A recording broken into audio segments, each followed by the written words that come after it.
भगवान करा तुहरा लइका के एगो लइकी मिले तहरे जैसा सहायक तब तोहरा पता चली धोखा के दर्द होला कैसा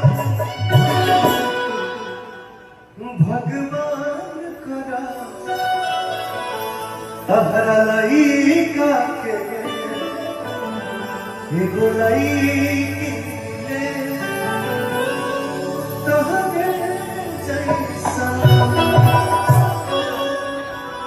तो ये पीड़ा के सब अपने पवन के पास ही रहने दो। तुम खुश रहो बेटा, एंजॉय करो, हंसो खेलो, बढ़िया से पढ़ाई करो, तुम आगे बढ़ो।